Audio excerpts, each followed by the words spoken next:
필리핀 교육부 국장이 오열했습니다. 단 한 번의 시승으로 그의 15년 원칙이 무너졌기 때문인데요. 일본 아니면 안 된다던 완고한 남자. 그가 한국 앞에서 고개를 숙인 이유는 무엇이었을까요? 도대체 그날 무슨 일이 있었던 걸까요? 지금부터 그 놀라운 이야기를 공개합니다. 여기서 잠깐 좋아요와 구독 버튼 눌러주는 센스. 안녕하세요. 저는 로베르토 루엘입니다. 필리핀 교육부 차량관리국장으로 일한 지 15년째죠. 군에서 30년 복무하고 나서 이 자리에 앉았는데 제 철학은 단순했습니다. 원칙이 없으면 조직이 무너진다는 것이었어요. 매일 아침 7시 사무실에 가장 먼저 도착해서 전국 학교버스 현황을 점검합니다. 마닐라부터 민다나오까지 우리나라 공립학교 아이들이 타는 버스가 몇 대인지 저는 정확히 알고 있어요. 23,000대. 그중 70%가 일본에서 들여온 중고버스였습니다.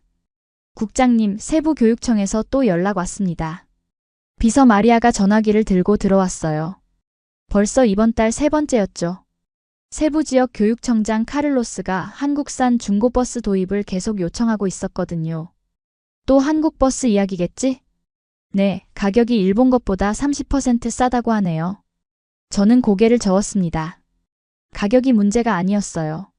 신뢰도가 문제였죠. 저희 교육부에는 명확한 지침이 있었거든요. 학교버스는 일본산 아니면 안 된다는 것이었습니다. 마리아, 카를로스 국장에게 전해줘. 우리 원칙은 변하지 않는다고. 하지만 국장님, 요즘 일본 중고차도 품질 문제가 아니야. 이건 신뢰의 문제다. 저는 책상 서랍에서 낡은 사진 한 장을 꺼냈어요. 1980년대 제가 소위로 복무할 때 찍은 사진이었습니다. 그때는 공산주의와 맞서 싸우던 시절이었죠. 한국도 그때는 믿을 수 없는 나라 중 하나였어요. 일본은 우리와 오랫동안 함께해왔어. 기술도 검증됐고. 마리아는 더 이상 말하지 않았습니다. 제 성격을 잘 알고 있었거든요. 한번 정한 원칙은 절대 바꾸지 않는다는 것을 말이에요. 오후 2시 정례회의가 시작됐습니다. 각 지역 교육청 담당자들이 화상으로 연결됐어요. 다바오 지역 보고하겠습니다. 지난달 새로 도입한 일본 중고버스 12대 모두 정상 운행 중입니다. 좋아, 바탄가스는? 저희도 문제 없습니다. 도요타 코스터 15대 추가 구매 예정이에요. 그때 화면 구석에서 카를로스의 얼굴이 보였습니다. 세부교육청장이었죠. 국장님, 잠깐 말씀드려도 될까요? 카를로스 국장, 또 그 이야기 아니겠지? 네, 하지만 이번에는 실제 테스트 결과를 가져왔습니다. 한국 현대버스를 3개월간 시범 운행했는데 중단해. 회의실이 조용해졌어요. 모든 사람들이 저를 바라봤습니다. 우리 교육부는 검증되지 않은 차량을 아이들에게 제공하지 않는다. 이것이 원칙이야. 하지만 국장님, 예산도 부족하고. 예산은 내가 해결할 문제고 너는 일본 버스로 준비해. 카를로스의 얼굴에 실망이 스쳤지만 저는 신경 쓰지 않았어요. 15년간 이 원칙으로 사고 한 번 없이 버텨왔거든요. 아이들의 안전보다 중요한 건 없었습니다. 회의가 끝나고 홀로 남은 사무실에서 저는 창밖을 바라봤어요. 마닐라 시내를 달리는 버스들이 보였습니다. 대부분 일본 차량들이었죠. 그것만이 제가 믿을 수 있는 전부였어요. 저는 그날 아침을 절대 잊을 수 없어요. 2024년 3월 15일 금요일이었습니다. 평소처럼 커피를 마시며 일간 보고서를 읽고 있는데 전화벨이 요란하게 울렸어요. 국장님, 다바오에서 큰일 났습니다. 마리아의 목소리가 떨리고 있었어요. 뭔가 심상치 않다는 걸 직감했습니다. 무슨 일이야? 다바오 시립초등학교 버스가 도로 한복판에서 멈췄어요. 아이들 35명이 탔는데 전화기를 꽉 쥐었습니다. 제 손에 식은땀이 났어요. 지금 어떤 상황이지? 시동이 완전히 꺼졌대요. 에어컨도 작동 안 하고 브레이크도 말을 안 듣는다고. 다바오의 3월은 건기 절정이에요. 낮 기온이 40도를 넘나드는 때였습니다. 아이들이 그 더위 속에서 갇혀 있다는 생각에 등에서 식은땀이 흘렀어요. 구조는? 지금 응급 차량이 가고 있어요. 하지만 국장님, 문제는 그게 아니에요. 마리아가 말을 멈췄어요. 뭔가 더 큰 문제가 있다는 뜻이었죠. 말해봐. 그 버스요. 작년에 저희가 직접 구매한 일본 중고버스예요. 도요타 코스터. 머리가 띵했습니다. 제가 그토록 신뢰했던 일본 버스였어요. 게다가 중고라고 해도 겨우 5년 된 차량이었습니다. 1시간 후 다바오 현장 담당자 로드리게스가 전화했어요. 국장님, 아이들은 모두 구조됐습니다. 다행히 큰 부상자는 없어요. 원인이 뭐야? 엔진 과열이에요. 냉각수 누수가 심했고 에어컨 컴프레서도 완전히 망가졌어요. 정비 기록을 보니까 지난 6개월 동안 같은 문제로 4번이나 수리했대요. 제 가슴이 철렁했어요. 아이들이 다쳤을 수도 있었거든요. 브레이크는? 브레이크 패드가 다 닳았어요. 언제 사고가 날지 모르는 상황이었습니다. 그날 오후 마닐라의 주요 일간지에서 전화가 걸려왔어요. 국장님, 다바오 버스 사고에 대해 질문 좀 드리겠습니다. 기자 호세였어요. 교육 분야를 담당하는 베테랑 기자였죠. 일본 중고버스의 안전성에 대해 어떻게 생각하세요? 이번 건은 단순한 정비 부실이야. 일본 차량 자체의 문제는 아니지. 하지만 국장님, 이게 첫 번째가 아니에요. 지난해에도 판판가에서 비슷한 사고가 있었잖아요? 판판가 사건. 저도 기억했어요. 일본 중고버스 브레이크 고장으로 아이 3명이 가벼운 부상을 당했던 사건이었습니다. 그건 운전자 부주의였어. 정말 그럴까요? 저희가 확인해보니 최근 2년 동안 일본 중고버스 관련 사고가 17건이나 됩니다. 17건. 그 숫자가 머릿속을 맴돌았어요. 저녁 늦게 집에 돌아왔을 때 아내 루시아가 뉴스를 보고 있었어요. 여보, 다바오 사건 뉴스 봤어? 텔레비전 화면에는 땀에 흠뻑 젖은 아이들이 버스에서 내리는 모습이 나왔습니다. 그중 한 아이가 울고 있었어요. 일본 버스도 이제 믿을 수 없게 됐네. 루시아의 말에 저는 아무 대답도 할 수 없었어요. 15년간 제가 믿어왔던 모든 것이 흔들리는 기분이었습니다. 그날 밤 잠들지 못하고 침대에 누워 생각했어요. 혹시 제가 잘못 생각하고 있는 건 아닐까? 일본이라는 이름만 믿고 정작 중요한 건 놓치고 있는 건 아닐까? 다음 날 아침 기술팀장 리카르도가 보고서를 가져왔습니다. 국장님, 다바오 사고 정밀 분석 결과입니다. 보고서 마지막 페이지에 적힌 결론이 충격적이었어요. 일본 중고버스는 더 이상 안전을 보장할 수 없음. 대안 검토 필요. 월요일 아침 사무실 문을 열자마자 카를로스가 서 있었어요. 세부에서 마닐라까지 비행기를 타고 온 모양이었습니다. 얼굴에 피로가 역력했지만 눈빛만은 단단했어요. 손에는 두꺼운 파일을 들고 있었습니다. 저는 커피를 천천히 마시며 카를로스를 바라봤어요. 다바오 사건 이후 이런 상황이 올 줄 알고 있었거든요.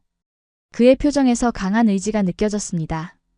국장님, 이제라도 한국 버스를 검토해 보시죠. 직설적이었어요. 평소 조심스럽던 카를로스와는 다른 모습이었습니다. 그가 책상 위에 올려놓은 파일에는 한국 현대자동차와 대우버스 자료들이 가득했어요. 안전 테스트 결과, 열대기후 적응성 데이터, 그리고 가격 비교표까지 세세하게 정리되어 있었습니다. 저는 파일을 밀어냈어요. 자료가 문제가 아니었거든요. 15년간 쌓아온 교육부의 원칙과 체면이 걸린 문제였습니다. 언론에서 정책 번복이라고 공격할 게 뻔했어요. 체면보다 아이들 안전이 먼저 아닙니까? 카를로스의 말에 제 얼굴이 붉어졌습니다. 15년간 사고 없이 관리해온 저에게 아이들 안전을 운운한다니요. 하지만 그의 눈빛에서 절박함이 느껴졌어요. 세부 지역 아이들을 매일 보는 현장 책임자의 간절함이었습니다. 카를로스는 세부에서 이미 한국 버스 세대를 6개월간 시범 운행했다고 했어요. 제 허가 없이 진행한 규정 위반이었지만 고장률이 일본 차량의 절반도 안 된다는 결과가 나왔다고 했습니다. 저는 화가 났지만 동시에 흔들렸어요. 점심시간 저는 국회의원 안토니오를 만났습니다. 제 조카뻘 되는 사람으로 과거 일본 차량 수입업체에서 일했던 경력이 있었어요. 고급 레스토랑에서 스테이크를 먹으며 그는 제 고민을 눈치챘습니다. 로베르토 형님, 혹시 한국 차량 검토하고 계신가요? 안토니오가 목소리를 낮췄어요. 주변을 살피는 눈빛이 예사롭지 않았습니다. 그는 차량 업계가 복잡하다고 말했어요. 기존 일본 공급업체들과의 관계, 정치적 이해관계가 얽혀 있다는 뜻이었습니다. 한국 차량 들여오면 기존 업체들이 가만히 있지 않을 거예요. 분명한 경고였어요. 제 자리도 위험해질 수 있다는 협박이 담겨 있었습니다. 저는 등골이 서늘해졌어요. 교육부 국장 자리를 잃는다면 연금 생활을 앞둔 제게는 치명적이었거든요. 오후에 돌아온 사무실은 더 혼란스러웠어요. 마리아가 긴급 보고를 했습니다. 세부 지역 학부모들이 집단 민원을 넣었다는 거였어요. 한국 버스 도입을 요구하는 청원서에 서명이 벌써 3,000명을 넘었다고 했습니다. 제 머리가 지끈거렸어요. 위로는 정치적 압박, 아래로는 현장의 요구가 동시에 밀려오고 있었습니다. 15년간 단 한 번도 겪어보지 못한 상황이었어요. 언론에서는 다바오 사건을 연일 보도하고 있었고 교육부의 무능함을 지적하는 사설들이 쏟아져 나왔습니다. 그날 저녁 집에서 손자 미겔과 저녁을 먹는데 아이가 무심코 던진 말이 제 가슴을 철렁하게 했어요. 할아버지, 우리 학교 버스도 고장 많이 나요. 지난주에도 에어컨이 안 켜졌어요. 제 손자도 그런 상황을 겪고 있었다니요. 제가 그토록 안전하다고 믿었던 일본 버스를 매일 타고 다니면서 말이에요. 미겔의 순진한 얼굴을 보며 저는 깊은 죄책감을 느꼈습니다. 그날 밤 잠들지 못하고 서재로 갔어요. 책상 서랍 깊숙한 곳에서 오래된 수첩을 꺼냈습니다. 제가 교육부에 첫 출근하던 날 적었던 다짐이 있었어요. 아이들의 안전이 최우선이다. 그 문장을 보며 저는 길고 깊은 한숨을 쉬었습니다. 과연 저는 그 원칙을 지키고 있는 걸까요? 그날은 화요일이었습니다. 오후 2시경 마리아가 급하게 달려왔어요. 얼굴이 새하얗게 질려 있었습니다. 무슨 일인지 바로 알 수 있었어요. 그녀의 떨리는 목소리가 사무실 전체에 울렸거든요. 국장님, 미겔 군이 타는 학교 버스가 길에서 멈췄대요. 제 가슴이 철렁 내려앉았어요. 미겔은 제 유일한 손자였습니다. 딸이 일찍 세상을 떠난 후 사위와 함께 키우고 있는 소중한 아이였어요. 캐손시티 엘리프티컬 로드에서 차량 과열로 시동이 꺼졌다고 했습니다. 저는 즉시 자리에서 일어났어요. 3월 말 마닐라의 오후 2시는 가장 더운 시간대였거든요. 아스팔트 온도가 50도를 넘나드는 때였습니다. 제 손이 떨렸어요. 운전기사에게 최대한 빨리 가달라고 부탁했습니다. 현장에 도착했을 때 제가 본 광경은 충격적이었어요. 노란색 학교버스가 도로 한복판에 서 있었고 차량 밑으로 냉각수가 줄줄 새고 있었습니다. 버스 창문들은 모두 열려 있었지만 소용없었어요. 아이들은 땀에 흠뻑 젖어 버스 그늘에 앉아 있었거든요. 미겔이 저를 보고 달려왔어요. 작은 얼굴이 빨갛게 달아올라 있었습니다. 평소 활발한 아이인데 기운이 없어 보였어요. 제 가슴이 미어지는 것 같았습니다. 버스 기사 마누엘이 저에게 고개를 숙였어요. 20년 경력의 베테랑 기사였는데 얼굴에 죄송함이 가득했습니다. 아침부터 엔진 소리가 거칠었고 에어컨도 제대로 작동하지 않았다고 했어요. 그래도 아이들 등교 시간에 맞춰 운행을 시작했다는 거였습니다. 그때 기자 한 명이 다가왔어요. 다바오 사건을 취재했던 호세였습니다. 카메라를 든 사진 기자도 함께 있었어요. 저는 온몸이 굳어졌습니다. 국장님, 이 버스도 일본 중고 차량이죠? 저는 대답할 수 없었어요. 바로 2년 전 제가 직접 승인해서 구매한 도요타 코스터였거든요. 당시 안전성이 검증된 차량이라며 자신만만하게 구매 결정을 내렸던 기억이 생생했습니다. 국장님 손자도 이 버스를 타죠? 그 질문에 말문이 막혔어요. 제가 그토록 안전하다고 믿었던 차량에 제 손자가 매일 타고 다니고 있었던 거였습니다. 아이들이 40도 넘는 더위에 갇혀 있었다는 사실이 제 가슴을 후벼 팠어요. 저는 아무 대답도 하지 못했습니다. 미겔의 빨간 얼굴이 자꾸 눈에 밟혔거든요. 다른 아이들도 마찬가지였어요. 모두 지쳐 있었습니다. 집에 돌아온 후 사위 페드로가 저를 찾아왔어요. 미겔의 아버지로 평소 조용한 성격이지만 이날은 달랐습니다. 걱정과 분노가 섞인 표정이었어요. 미겔이가 최근 버스 고장이 자주 난다고 말했다는 거였어요. 이번이 처음이 아니라는 뜻이었습니다. 다른 학부모들도 걱정이 많다고 했어요. 아이들이 매일 불안에 떨며 등하교를 해야 하는 상황이었던 거죠. 그날 밤 미겔과 함께 저녁을 먹으면서 아이에게 물어봤어요. 버스에서 무서웠는지 말이에요. 미겔은 씩씩하게 대답했지만 제 마음은 무거웠습니다. 친구 하나가 어지러워했다고 했거든요. 잠자리에 들기 전 미겔이 제게 와서 안겼어요. 할아버지, 버스 바꿔주세요. 그 한마디가 제 가슴을 찔렀습니다. 아이도 현재 버스가 위험하다는 걸 본능적으로 알고 있었던 거예요. 제가 지켜야 할 가장 소중한 존재가 매일 위험에 노출되어 있었다는 사실을 깨달았어요. 그날 밤 저는 잠들 수 없었습니다. 침대에 누워 천장을 바라보며 생각했어요. 제가 믿어왔던 모든 것들이 얼마나 허상이었는지 말이에요. 일본이라는 브랜드에 대한 맹신이 정작 중요한 것들을 가렸던 건 아닐까요? 새벽 3시 창밖으로 마닐라의 야경이 보였어요. 저 멀리서 야간 버스들이 다니고 있었습니다. 그 중에는 아마 고장난 차량들도 있을 거예요. 내일도 아이들이 그런 버스를 타고 학교에 가야 한다는 생각에 잠이 오지 않았습니다. 그 주말 저는 아무에게도 말하지 않고 세부로 향했어요. 토요일 새벽 첫 비행기를 탔습니다. 마닐라를 떠나면서 제 마음도 복잡했어요. 15년간 한 번도 의심해보지 않았던 신념을 확인하러 가는 길이었거든요. 세부공항에 도착한 건 오전 10시였어요. 택시를 타고 교육청으로 향하면서 창밖 풍경을 바라봤습니다. 거리에는 다양한 차량들이 다니고 있었어요. 일본 차뿐만 아니라 한국 차들도 꽤 많이 보였죠. 카를로스는 제가 온다는 걸 미리 알고 있었어요. 교육청 뒷마당에 한국 버스 3대가 나란히 서 있었습니다. 현대 유니버스, 대우 레스타, 그리고 현대 카운티였어요. 겉보기에는 일본 버스와 크게 다르지 않았어요. 국장님, 직접 확인해 보시죠. 카를로스가 현대 유니버스의 문을 열었습니다. 저는 조심스럽게 계단을 올라갔어요. 내부는 생각보다 넓었습니다. 좌석 간격도 일본 버스보다 여유로웠어요. 에어컨을 켜자 시원한 바람이 금세 차량 전체를 채웠습니다. 운전석에 앉아보니 계기판이 한눈에 들어왔어요. 일본 버스보다 직관적으로 설계되어 있었습니다. 핸들을 잡아보니 감촉도 좋았어요. 무엇보다 놀라운 건 시야였습니다. 앞유리가 넓어서 도로 상황을 훨씬 잘 볼 수 있었어요. 시동을 걸어보시죠. 저는 시동키를 돌렸어요. 엔진음이 조용했습니다. 일본 버스들의 거칠고 둔탁한 소리와는 확연히 달랐어요. 마치 승용차처럼 부드러웠습니다. 카를로스가 조수석에 타더니 시내 한 바퀴 돌아보자고 제안했어요. 저는 조심스럽게 기어를 넣고 출발했습니다. 클러치가 부드럽게 작동했어요. 가속도 매끄러웠습니다. 세부 시내를 한 바퀴 돌면서 저는 놀랐어요. 정말 조용했거든요. 진동도 거의 없었습니다. 브레이크를 밟아보니 반응이 즉각적이었어요. 일본 중고버스들의 뻑뻑한 브레이크와는 차원이 달랐습니다. 이 차가 정말 중고예요? 네, 5년 된 차량입니다. 한국에서는 이미 교체 시기가 되어서 내놓은 거죠. 중고인데 왜 새 차보다 나은 건지 이해할 수 없었어요. 에어컨 성능도 놀라웠습니다.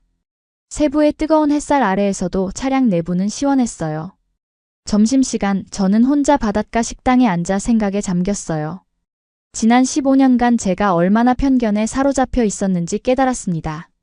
한국이라는 나라에 대한 선입견이 합리적 판단을 가로막고 있었던 거예요. 오후에는 대우 레스타를 시승해봤어요. 이 차량은 더 놀라웠습니다. 40명이 타는 대형 버스인데도 운전이 쉬웠어요. 파워 스티어링이 부드럽게 작동했고 언덕길에서도 힘이 넘쳤습니다. 저녁 무렵 저는 현대 카운티에 혼자 앉아 있었어요. 해가 지면서 세부의 거리에 불빛이 하나둘 켜지기 시작했습니다. 운전석에서 핸들을 붙잡고 있는데 갑자기 눈물이 났어요. 제가 얼마나 어리석었는지 깨달았거든요. 브랜드와 선입견에 매여서 정작 중요한 걸 놓치고 있었던 거였습니다. 아이들의 안전이 최우선이라고 입으로는 말하면서도 실제로는 제 고집만 부리고 있었어요. 미겔의 얼굴이 떠올랐어요. 땀에 젖어 버스에서 내리던 그 모습 말이에요. 다른 아이들도 마찬가지였습니다.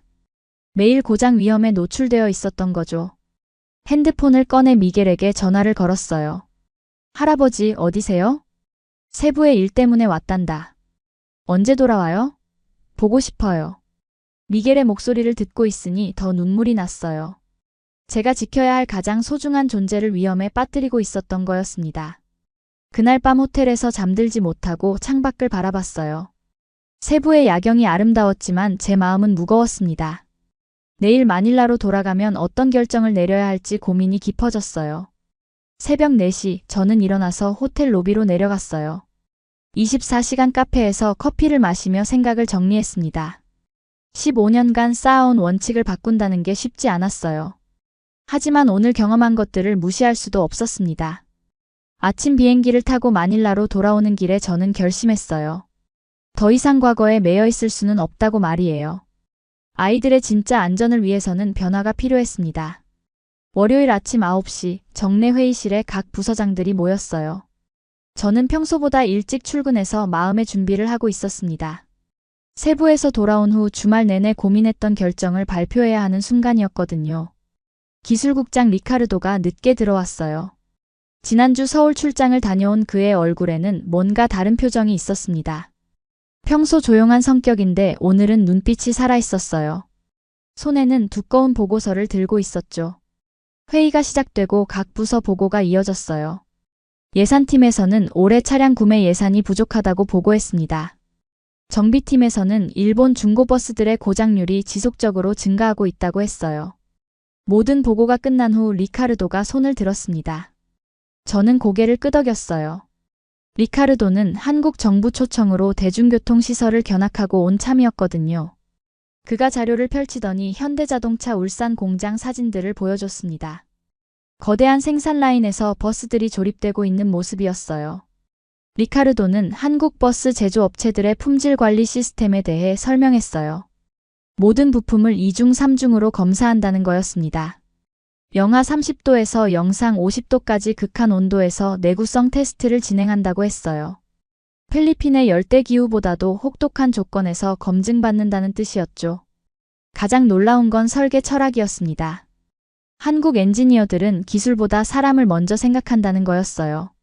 승객의 안전과 편의를 최우선으로 설계한다고 했습니다. 특히 학교 버스는 더 엄격한 기준을 적용한다는 말에 제 가슴이 뜨거워졌어요. 리카르도가 계속해서 설명했습니다. 연비 효율성, 정비의 용이성, 부품 수급의 안정성까지 모든 면에서 일본 버스보다 우수하다는 결론이었어요. 더 중요한 건 가격이었습니다. 같은 성능으로 30%나 저렴하다는 거였죠. 예산팀장의 눈이 반짝였어요. 한정된 예산으로 더 많은 아이들에게 안전한 버스를 제공할 수 있다는 뜻이었거든요. 중고차 관리 시스템도 체계적이라고 했습니다. 5년마다 정기적으로 교체하고 수출할 때도 철저히 점검한다는 거였어요. 저는 마음속으로 결심을 굳혔습니다. 더 이상 망설일 이유가 없었어요. 제가 일어서자 회의실 분위기가 긴장됐습니다. 모든 사람들이 저를 바라봤어요. 저는 지금까지 일본 버스만을 고집해왔어요.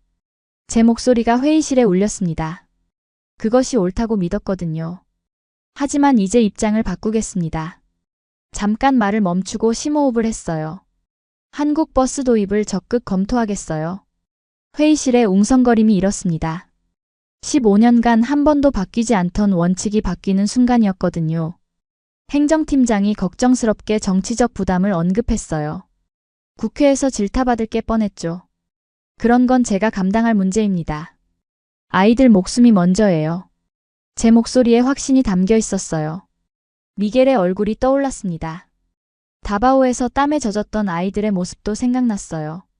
더 이상 제 고집 때문에 아이들을 위험에 빠뜨릴 수는 없었습니다. 리카르도에게 한국 업체들과 구체적인 협의를 시작하라고 지시했어요.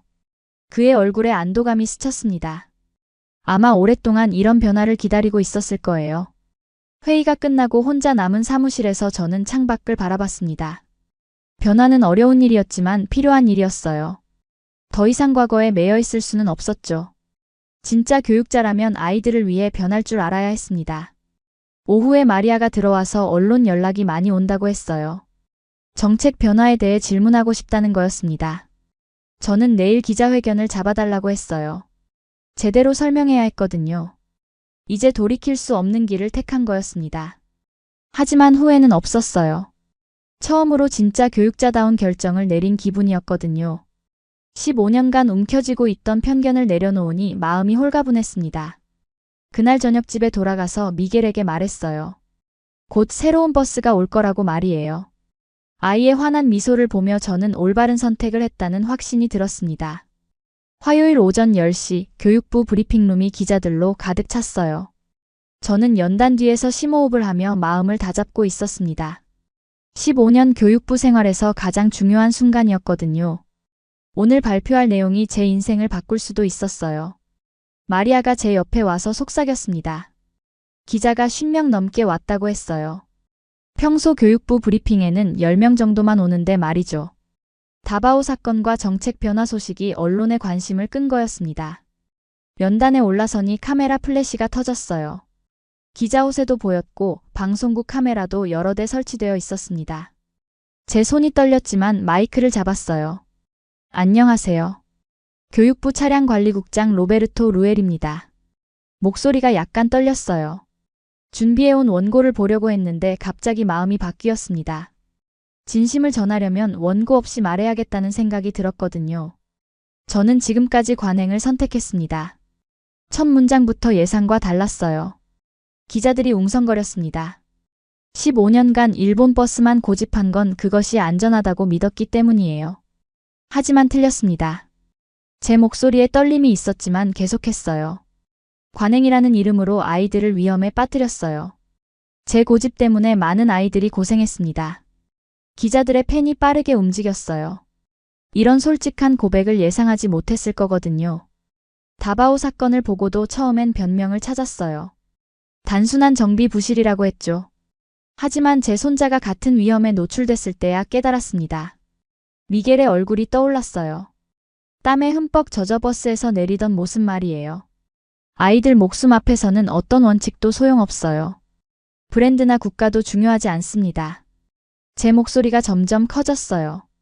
앞으로는 관행이 아니라 책임을 선택하겠습니다. 한국 버스 도입을 통해 아이들에게 진짜 안전을 제공하겠어요. 그때 객석 뒤쪽에서 익숙한 얼굴이 보였어요. 미겔이었습니다.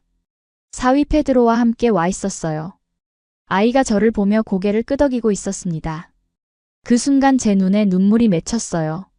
죄송합니다. 저는 깊게 고개를 숙였어요. 카메라 플래시가 더 빠르게 터졌습니다. 15년간 국장으로 일하면서 정작 중요한 걸 놓쳤어요. 아이들 안전이 최우선이라고 말만 했지 실제로는 제 편견을 앞세웠습니다. 고개를 들었을 때 객석에 앉은 교사들이 보였어요. 평소 알고 지내던 분들이었는데 박수를 치고 있었습니다. 처음엔 몇 명이었는데 점점 늘어났어요. 국장님이 드디어 변했네요.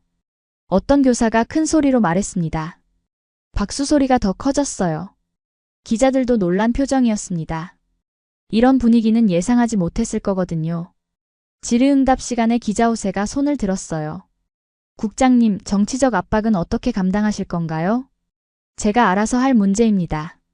국회에서 질타받는 건 각오하고 있어요.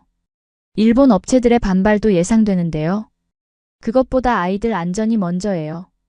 더 이상 어른들의 이해관계에 아이들을 끼워 맞추지 않겠습니다. 1시간 동안 이어진 기자회견이 끝나고 저는 탈진했어요. 하지만 마음은 홀가분했습니다. 처음으로 진심을 털어놓았거든요. 미겔이 연단으로 뛰어왔어요. 할아버지 멋있어요. 아이가 제 허리를 껴안았습니다. 그 순간 제가 왜 이 결정을 내렸는지 다시 한번 확신할 수 있었어요. 사위 페드로도 다가와서 악수를 청했어요. 아버지, 용기 있는 결정이셨어요. 그날 저녁 뉴스에서 제 기자회견이 톱뉴스로 나왔어요. 교육부 국장의 눈물, 15년 원칙을 뒤바꾼 용기라는 제목들이었습니다. 댓글들도 대부분 긍정적이었어요. 하지만 저는 뉴스를 끄고 서재로 갔어요. 책상 서랍에서 오래된 일기장을 꺼냈습니다. 교육부에 첫 출근하던 날 적었던 다짐을 다시 읽어봤어요. 아이들의 안전이 최우선이다. 15년 만에 그 약속을 지킬 수 있게 된 거였습니다. 늦었지만 말이에요. 창밖으로 마닐라의 야경이 보였습니다. 내일부터는 진짜 교육자로서 일할 수 있을 것 같았어요. 기자회견 후 2달이 지났어요. 6월 초 드디어 첫 번째 한국 버스들이 필리핀에 도착했습니다. 세부 항구에 현대 유니버스 20대와 대우 레스타 15대가 내려졌어요. 저는 카를로스와 함께 현장에 나가 직접 확인했습니다. 새하얀 버스들이 햇빛에 반짝이고 있었어요. 겉모습만 봐도 일본 중고버스들과는 차원이 달랐습니다. 도장도 깨끗하고 타이어도 새 것이었어요. 중고라고는 믿기 어려울 정도였죠. 카를로스가 환한 미소를 지으며 제 어깨를 두드렸어요. 국장님, 정말 감사합니다. 그의 목소리에 감격이 묻어났어요. 1년 넘게 요청했던 일이 드디어 현실이 된 거였거든요. 버스 내부를 살펴보니 더 놀라웠어요. 좌석이 푹신하고 에어컨도 강력했습니다. 안전벨트도 모든 좌석에 설치되어 있었어요. 무엇보다 공간이 넓어서 아이들이 편안하게 앉을 수 있을 것 같았습니다. 운전석에 앉아보니 계기판이 한눈에 들어왔어요. 백미러도 크고 시야가 탁 트여 있었습니다. 시동을 걸어보니 엔진음이 정말 조용했어요. 진동도 거의 없었죠.